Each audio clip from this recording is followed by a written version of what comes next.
mensagem, né? Porque tem pessoas que gostam de ficar dando rodeio, vai tomando tempo, fazendo aquelas considerações, aí fica aquela injeção de linguiça, né? Eu quero convidar os irmãos para estarem acompanhando comigo o texto da palavra do Senhor, que se encontra no livro de 2 Reis, capítulo 4, e vamos ler a partir do primeiro versículo. 2 Reis é Velho Testamento, lá no capítulo 4, versículo, a partir do primeiro versículo, o título: Eliseu aumenta o azeite da viúva. Eu estava já há alguns dias com essa responsabilidade, estava pedindo ao Senhor que falasse no meu coração. São tantos textos maravilhosos da palavra do Senhor e trazem um aprendizado tão grande, e eu não sei porquê, mas assim, eu tenho uma atração tão grande por esse texto, sabe? E a gente tem tanto ensinamento e Deus vai estar falando conosco nessa manhã. Vamos achar? Amém? Então vamos lá. Diz assim a palavra do Senhor: uma mulher das mulheres dos filhos dos profetas clamou a Eliseu dizendo: meu marido, teu servo, morreu, e tu sabes que o teu servo temia o Senhor. Porém, veio um credor para levar os meus 2 filhos para serem seus escravos. E Eliseu lhe disse: que te hei de fazer? Dize-me o que tens em casa. E ela disse: tua serva não tem nada em casa, senão uma botija de azeite.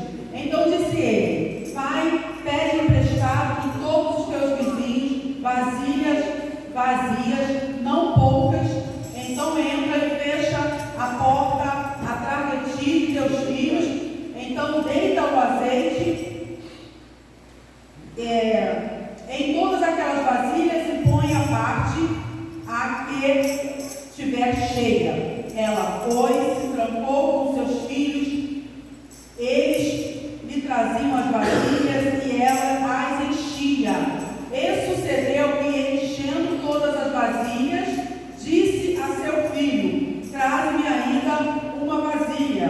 Porém ele lhe disse: não há mais vasilha alguma. Então o azeite parou.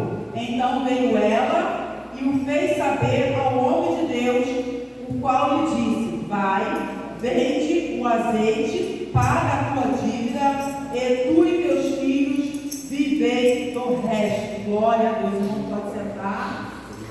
Essa palavra, ela é um texto que tem muitos ensinamentos para nós. Por isso que eu falei assim, vai ser essa palavra que Deus colocou no meu coração. A palavra do Senhor, muitas pessoas falam assim: a palavra do Senhor se renova a cada dia. Eu não sei se os irmãos já ouviram outras instruções sobre isso. É uma frase errada, porque a palavra só se renova aquilo que envelhece. E a palavra do Senhor, ela nunca envelhece. Mas eu creio no seguinte: que Deus tem sempre um vinho novo para nós. Você pode pegar o mesmo texto e todos os dias você ministrar uma palavra, porque Deus sempre vai derramar uma nova unção. Deus sempre vai dar uma didática diferenciada para você extrair daquele texto. Porque o nosso Deus, Ele é uma fonte inesgotável de toda a inspiração e sabedoria. Então eu tenho certeza que Deus nessa manhã vai falar aos nossos corações. Então, nós podemos extrair alguns princípios de vida cristã, ou seja, extrair alguns aprendizados através desse texto. Eu marquei aqui até esse esboço que eu fiz desde o dia 1º de março de 2024. Eu elaborei aqui esse esboço para eu fazer um estudo, e eu estou estudando, e a gente sempre esperando uma oportunidade para estar ministrando. Então Deus nessa manhã, Ele vai estar falando aos nossos corações. O primeiro aprendizado que nós extraímos desse texto. Não sei se a gente vai conseguir falar os 10, eu vou tentar resumir na medida do possível. Se não der, a gente vai deixar alguns pontos para uma próxima oportunidade. Saiba aonde ir quando não souber o que fazer. É o primeiro aprendizado que nós aprendemos com esse texto, com a atitude dessa mulher. Saiba aonde ir quando você não souber o que fazer. Querido, nós temos visto tantas pessoas, quando estão passando por uma adversidade, as pessoas procuram tudo quanto é pessoas, faz tudo quanto é, pratica várias atitudes, menos procurar a pessoa certa. É pessoa que vai contar o problema para o vizinho, é pessoa que vai para as redes sociais abafar, é pessoa que vai para pessoas erradas, procura em fontes erradas para resolver o problema. Pessoas que muitas das vezes estão vazias de Deus dentro delas e elas não têm direcionamento correto. Nós vemos que essa mulher, conforme diz o texto da palavra do Senhor, que a primeira pessoa que ela procurou foi o homem de Deus. E mais, essa mulher conhecia os princípios da palavra do Senhor. Essa mulher sabia, conhecia Deus muito bem. Porque a palavra do Senhor fala que essa mulher era filha dos profetas. Então, nós sabemos que quando passamos por algum problema e nós recorremos a Deus, nós vamos direto para Deus, porque sabemos que Ele é a fonte de todas as bênçãos que nós precisamos. O nosso Deus, Ele é um Deus que Ele conhece todas as coisas. A palavra do Senhor vai dizer que os caminhos do Senhor, eles são mais altos do que os nossos. Os pensamentos deles são mais altos. Então, quando nós sabemos a quem recorrer diante do problema, nós já estamos no caminho do milagre. E aqui nós vemos que ela estava sendo ameaçada, ela estava correndo o risco de perder os seus 2 filhos. Porque existia um costume naqueles dias que quando uma pessoa não podia pagar uma dívida, quando ela tinha filhos, os filhos eles eram levados como pagamento da dívida. Aquela mulher, ela estava ainda sofrendo, não tinha nem digerido ainda, né, a morte do marido, já estava passando por um processo de luto. E agora imagina o que essa mulher ia passar e perder seus 2 filhos. E os filhos também, eles seriam uma fonte de renda, porque até mesmo a palavra do Senhor fala que os filhos são herança. Que quanto mais filhos as pessoas tinham, né, mais próximas elas seriam, porque os filhos produziam. Então, além daquela mulher ficar desguarnecida, já estava desguarnecida, sem marido, sem um provedor, aquela mulher estava correndo o risco também de perder os seus 2 filhos, que seriam também uma fonte de renda para ela. Então, naquele primeiro momento, o desespero bateu a porta daquela mulher, dela se ver sem saída, de se ver numa situação que ia perder os seus 2 filhos. Sabe o que eu aprendo também, quando a gente fala saber aonde ir? E tem problemas que Deus permite na nossa vida para dar uma sacudida na gente. Vocês já perceberam que tem situações que a gente está passando, que a gente vai dando um jeitinho? Eu estava ali alguns minutos atrás e eu aprendo com muitas coisas que acontecem. Eu não sei se os irmãos também têm esse hábito, porque quem é espiritual consegue ver Deus em tudo.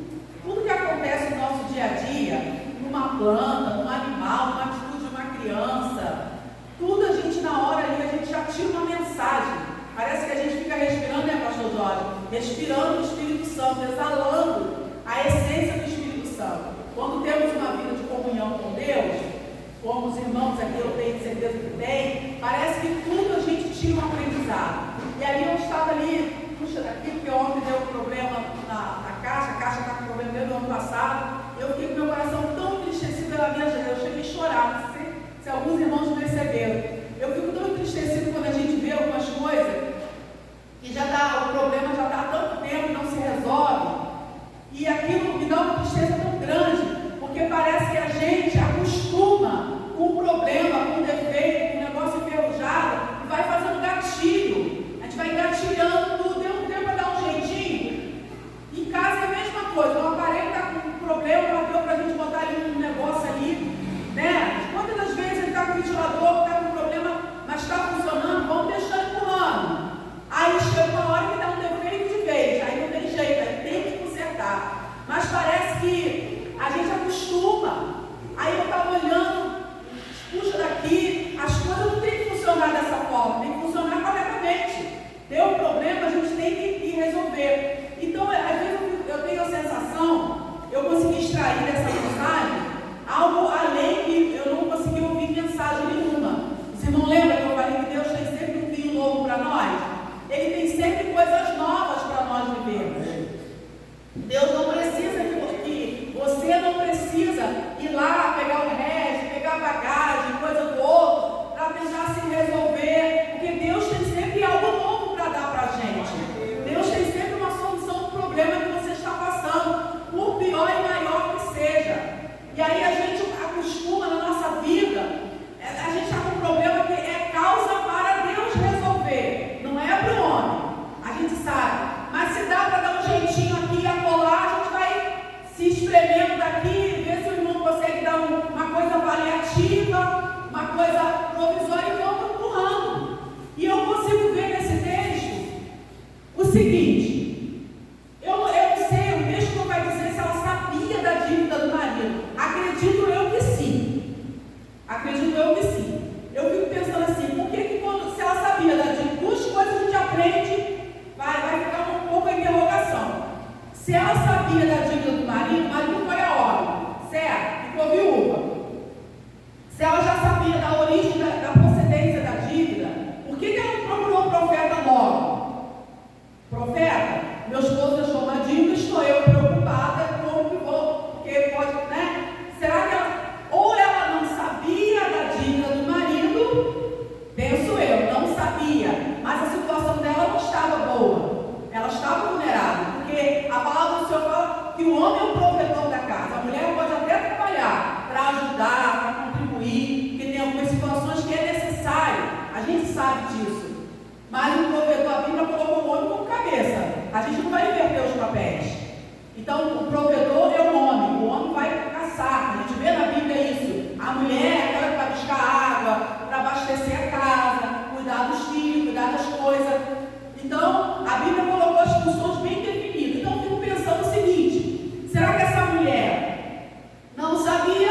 Ok, poderia não saber, mas a situação financeira daquela família não estava ok. A situação dela estava vulnerável, alguma coisa estava faltando ali, porque ela não tinha dinheiro naquele exato momento, ela não tinha recursos financeiros para pagar a dívida, então as coisas não estavam bem. Por que ela não foi procurar o profeta antes dos credores chegarem na porta dela? É uma pergunta que vai ficar assim.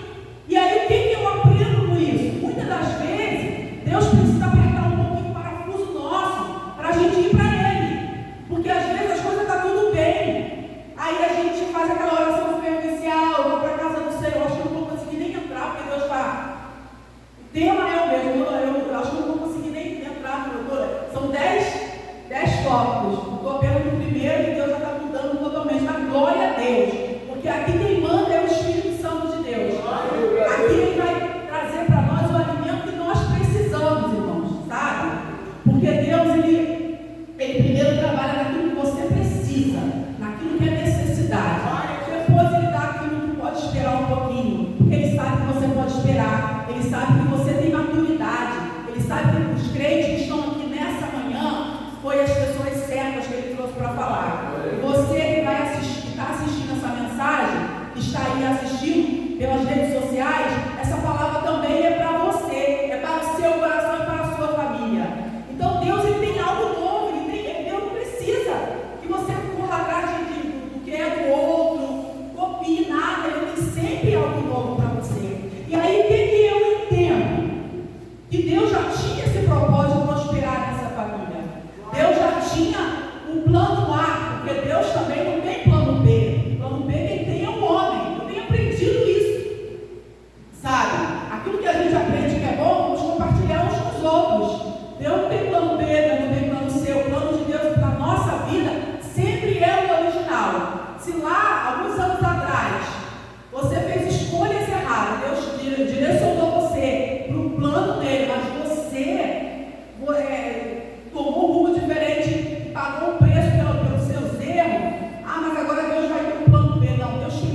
acontece uma coisa com o esposo, até ela suporta, mas quando mexe nos filhos, Deus filho é pedacinho dela, né? Ela carregou no ventre. E aí a mulher vai até o profeta desesperada: olha, está acontecendo uma coisa, meu esposo servia você. Outra coisa que a gente aprende: aquele homem, ele era um servo de Deus, aquele homem que servia ao Senhor. Então, o que nós vemos nessa passagem é que Deus, muitas das vezes, Ele vai permitir, porque Ele nos ama de uma forma tão grande, é tão lindo o amor que Deus tem para nós, por nós, que quando Ele vê que nós estamos assim, muito confortável, sabe, muito acomodado, porque Deus, Ele não quer ver o crente acomodado.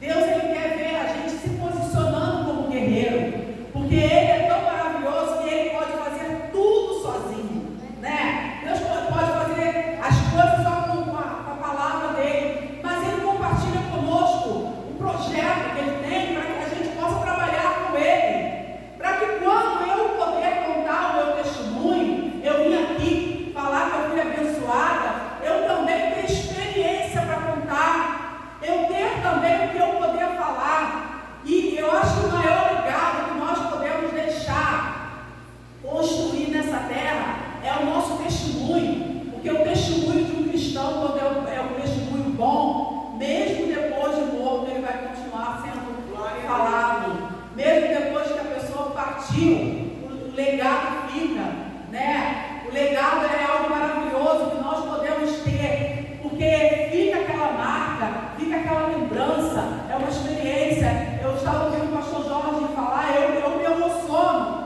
porque nós temos um ministério de oração, de intercessão, da palavra, de vida cristã de muitos anos, e eu fico muito feliz quando eu vejo alguém lembrar, porque eu nem imaginava que ele ia ter essa referência. A gente estava fazendo um culto lá em casa, temos uma paradinha, e ele também foi muito nos cultos lá em casa também, em nome de Deus. A consagração na igreja que eu estava dirigindo lá, ele estava sempre lá nos apoiando. Quer ver um homem de oração, pastor de oração, é o pastor Jorge. A gente está hoje em dia com escassez de pastores de oração. Então eu louvo a Deus pela vida do pastor Jorge. Eu fico muito feliz porque eu falei assim: Senhor, que coisa linda. Então o nosso trabalho não foi em vão, porque assim como ele lembrou, né, de alguns momentos de oração que estávamos lá orando, que eu vi nele uma autoridade espiritual, unção de Deus, quando ele vai lá pegar o microfone, a gente que é espiritual, a gente fica atenta. Uma saudação que a pessoa dá, já exala a unção, já tem ali uma experiência. Aí o irmão já entrega o microfone e fica assim: por que ele entregou? Por que ele ficou mais um pouquinho? Tão bom! É tão gostoso quando a gente sente a presença de Deus. A gente fica vendo algumas passagens na palavra do Senhor, que a presença de Deus, quando ela chega, ela tem manifestação dela. Então, o lugar quando é bom, a pessoa quando ela tem a unção de Deus, a gente sente de longe, e a gente não quer sair de perto, a gente quer trazer aquela pessoa, porque quando nós temos esse relacionamento com Deus, não tem como você passar desapercebido. Aí ele falando ali, eu ali no teclado, eu me senti um Jonas indo para Tarso. Falei: meu Deus. E eu vim aqui para o ministério, e estou muito feliz aqui, mas vez por outra vem alguém lá do ministério anterior, que ia lá, hoje é outra igreja, mas que me conheceu lá. Vez por outra tem algum irmão aqui, os irmãos não percebem, às vezes eu estou no culto, ali ministrando no teclado, eu levanto e vou lá abraçar. É alguém que eu conheço, que veio aqui, não caiu de paraquedas não, porque o crente não tem esse negócio de cair de paraquedas não. Mas aí eu fico: meu Deus, parece que eu estava fugindo. Será que eu estava fugindo? Os irmãos me encontrou aqui. Mas Deus, Ele é maravilhoso. Deus, Ele não vai deixar o que você fez para Ele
sabemos ir na pessoa certa, nós já estamos no caminho do milagre.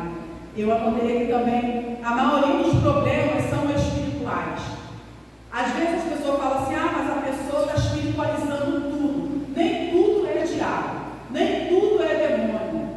A pessoa está com fanatismo. Pode até ser que nem tudo é o diabo, mas quando há brecha, o diabo ele pega a brecha. Se as pessoas pensam assim, minha vida espiritual, eu vou dar uma pausazinha agora. Vida espiritual não tem pausa. Ou você está avançando, ou você está recuando. Se você fala que vai dar uma paradazinha de estar orando muito, de estar em muitos trabalhos da igreja, só uma pausa, você espiritualmente está andando para trás. Porque Deus ele manda a gente avançar, prosseguir. Então esse é o primeiro aprendizado que nós aprendemos. Outro aprendizado que é não busque em messias terrestres. Eu acho que pior do que você não procurar ninguém é procurar a pessoa errada. Talvez a pessoa que está passando por um problema, às vezes até a pessoa é cristã, mas a pessoa não vai abraçar a sua causa, a pessoa está vazia, e você vai na primeira pessoa que está na sua frente, e chega ali e começa a falar do problema. Sabe aquela mulher que está com problema no casamento? E às vezes ela vai desabafar com a pessoa errada. Ela vai desabafar com pessoas, se bobear está pior do que elas. Muitos casos, tem algumas experiências que eu já vivenciei de pessoas que estavam com um problema no casamento, e ela, ao invés de ela resolver, talvez até com o pastor, com o próprio seu esposo, ela, naquela tentativa de desabafar, contou para uma irmã da igreja, que era amiga, uma contou para outra, e aí os irmãos já sabem o que aconteceu, né? O negócio alastrou de uma forma que o pastor depois conversou para resolver. Ela também entendeu que o problema não era tão grave assim para ela acabar com o casamento, mas o negócio já estava estragado, já estava feito.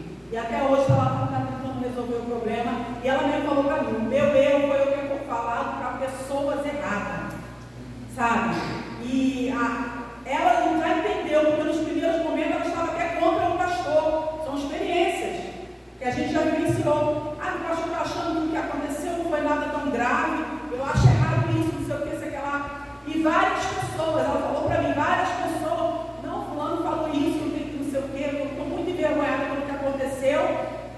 E eu fico tão maravilhada, irmãos, que tem coisas que às vezes eu não entendo.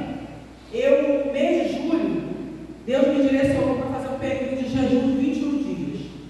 E eu consegui fazer os 6 primeiros dias, na outra semana não consegui fazer direto, porque é tanta coisa, aí dá para a rua, ficar o dia todo para resolver algumas coisas com meus pais, aí dá para médico e tal. Então eu fiquei nas 2 consagrações que não pude estar aqui. E aí eu mesmo fiquei pensando assim, o propósito, eu estou fazendo esse jejum para esse propósito. Mas muitas das vezes, Deus ele vai levar você a fazer um propósito, pensando você que a motivação é aquele propósito, mas é o Espírito Santo, que ele já está direcionando você para entrar em oração para uma causa maior de outras pessoas, para logo depois vir a resposta que você quer. Porque às vezes a gente pensa assim, Deus tem que resolver o problema que eu estou passando primeiro, mas esquecemos que somos instrumentos de Deus, e primeiro nós temos que dar para Deus, sabe? O dar para Deus, a oferta não, o dar para Deus é servi-lo, é sermos instrumento dele, porque ele conta conosco. E a gente vê que o profeta Eliseu, naquele primeiro momento, ele foi ali instrumento de Deus na vida daquela mulher. Ele foi a pessoa certa, que ele direcionou ela ao Deus de milagres, porque o milagre foi o profeta Eliseu que fez. O milagre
disso? Crente não tem livre-arbítrio. Nosso livre-arbítrio a gente tinha antes de aceitar Jesus. Depois que aceitamos Jesus, a gente não tem mais livre-arbítrio.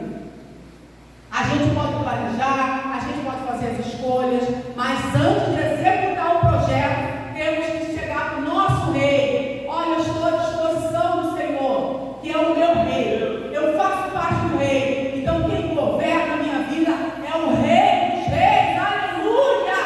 É o Deus Todo-Poderoso que governa as nossas vidas. E aí eu louvo a Deus porque a situação já está sendo resolvida.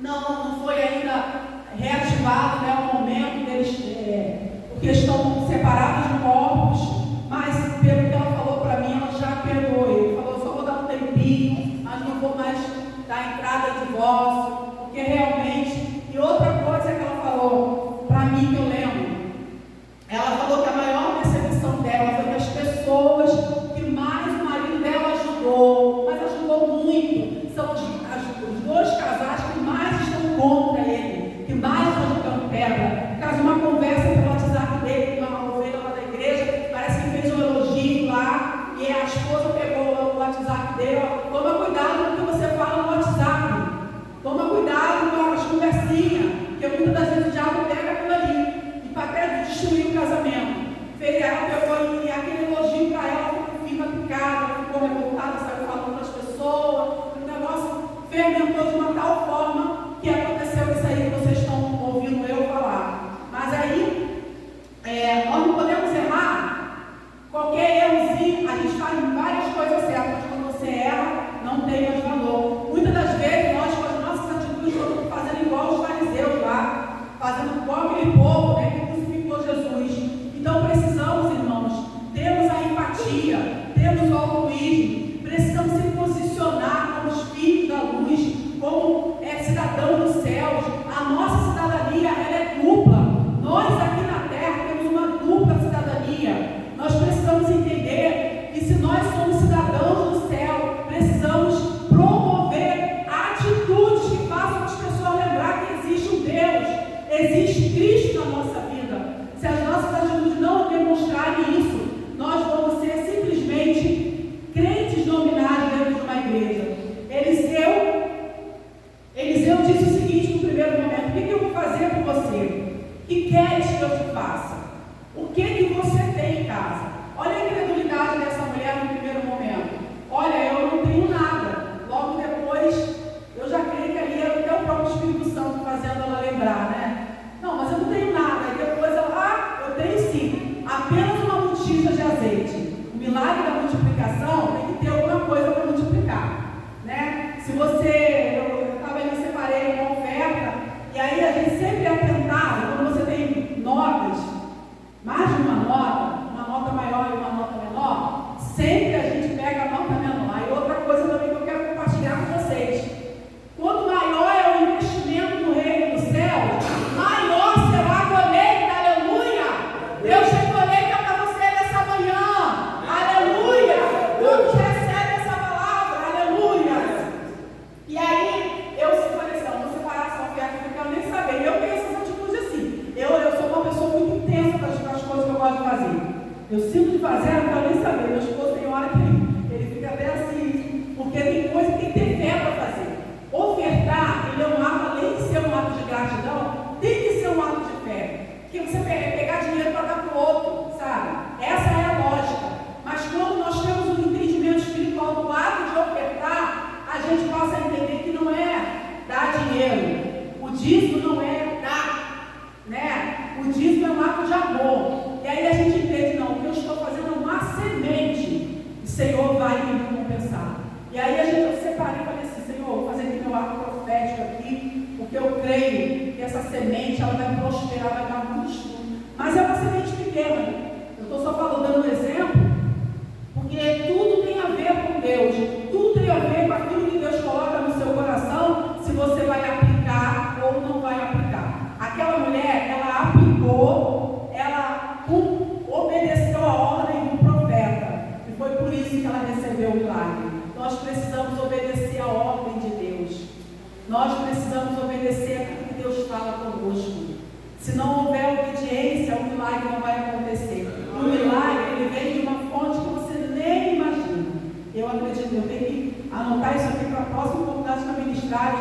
a partir do terceiro princípio, porque são 10.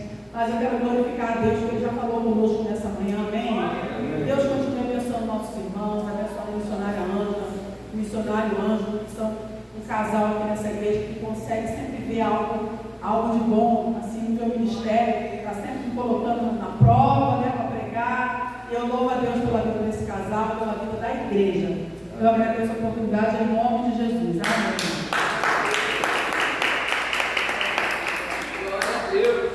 Aleluia, glória a Deus, coisa linda, Deus é maravilhoso. Glorificamos por Deus falar conosco nessa manhã. Aleluia, vamos fazer mais uma oração aqui na frente, vem aqui para frente, vamos dar nossas mãos. Glória a Deus. Aleluia, glória a Deus, glorificado, exaltado.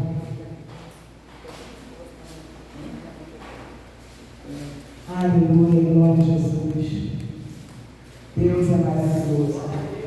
Deus usou poderosamente a diaconisa e continue abençoando cada dia mais, em nome de Jesus. Continue também abençoando a sua vida, a sua família. Aleluia, Deus é fiel em todo o tempo. Posso falar com o coração que essa manhã está radiante. Aleluia. Deus é tremendo. Aleluia. Tem momento Deus, nosso Deus é terrível. Ele nos surpreende de uma tal maneira, só Ele mesmo.